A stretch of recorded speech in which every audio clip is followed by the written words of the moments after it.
Hello, everyone, and welcome to the Live Ones. I am Big Matt, your capper extraordinaire. And the big story today, I'm going to need you to ask it. I'm going to need you to indulge me today, folks. Every major piece of sports news happening today, whether it's Adrian Peterson being driven into probable bankruptcy to satisfy an $8 million business loan he defaulted on, Deshaun Watson being embroiled in yet another sexual assault civil suit, or Auburn's quarterback revealing that people have actually looked up his Venmo account and requested money from him for the bets they lost backing the Tigers in the Cow games. It's all just sad. It's all just really, really infuriating. There's no spin I can put on anything going on today to make it fun or funny or entertaining in the least. And that's a big part of why I do this.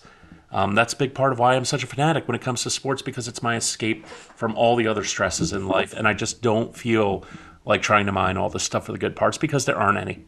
There's nothing I can laugh at. There's nothing I can even smile at. There's nothing I can make fun of or be inspired by. It's all just somewhere on the spectrum of sad to infuriating. So we're skipping the headlines for today. Hopefully there's going to be something better to talk about tomorrow. Lost our only play yesterday. It was pure torture watching those seconds tick down at the end of the half with 20 points on the board and the 49ers driving, saying, okay, interception right here. Strip sack right here. I knew as soon as the Niners got across midfield, they were going to ice the first half of the field goal and ruin the under, but I had hope right up until the very end. Just didn't work out. I had the right read on the game. They just scored a few too many points. Just baseball to go over tonight. We've got 3 weeks left before the postseason. The angles are really, really unique this time of year. You really have to know what teams do when it comes to the end, who packs it in, who has an incentive to rest their stars, who has an incentive to play right up until the very last game. We're going to go it all over. You can stick with us right up until the end of the season. Let's get to it. And first game today is my Philadelphia Phillies in the second game of a 3-game set with the Rays. The Rays season is pretty much over, and they know it. 12 and a half games back in the East, 5 games from the last wild card spot. With 3 teams, they'd have to leapfrog, and 18 games left. Their window's closing on them pretty fast.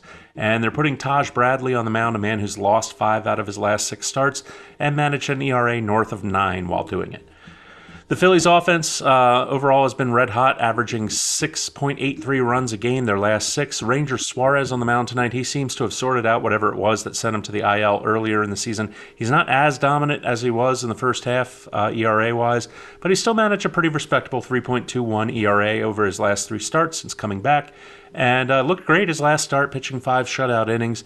There's value tonight on the run line at plus 130. I think the Phillies know they need every win they can get before a brutal 13-game stretch against the Mets twice, the Brewers, and the Cubs, heading into their final cupcake series against the Nationals. The East is by no means a sure thing for these guys. Give me the Phillies on the run line, minus 1.5 runs at plus 130 value. Milwaukee and San Francisco, we have a low total tonight. I really don't understand, given the pitchers. Through 27 starts, Brewers righty Aaron Savali is 5-8 with a 4.62 ERA and a 1.34 WHIP.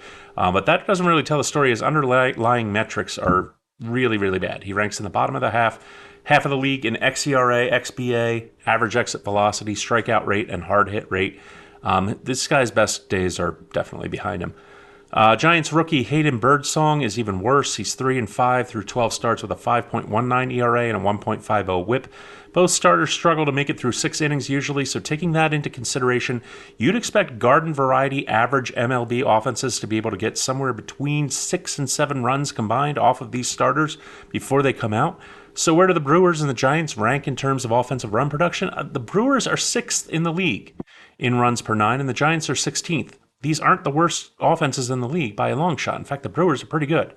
The total is 7.5 tonight. So what? Who's out injured? Christian Yelich? Okay. I mean, he's great for contact for sure, gets a lot of things going, but he's not the power hitter and RBI machine he used to be.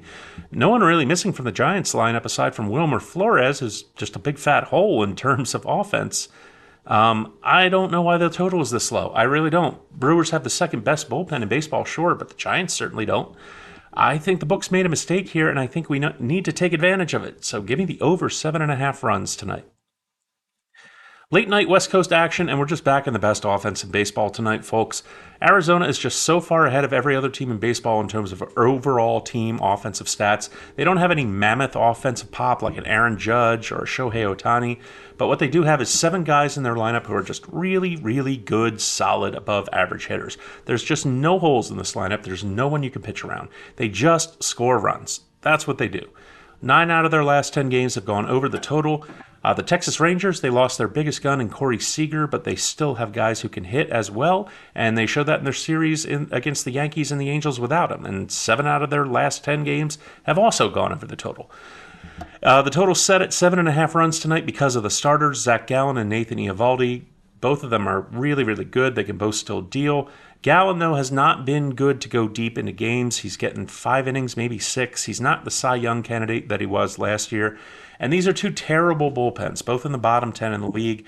I think this total could easily get blown up late if it even gets that far. Give me the over 7.5 runs tonight, third and final play. Everyone bet safe, stay safe. Follow us on X at Live One Sports. Check us out on Roku and Fire TV at the Live Ones. Have a great Tuesday night, and I will see you soon.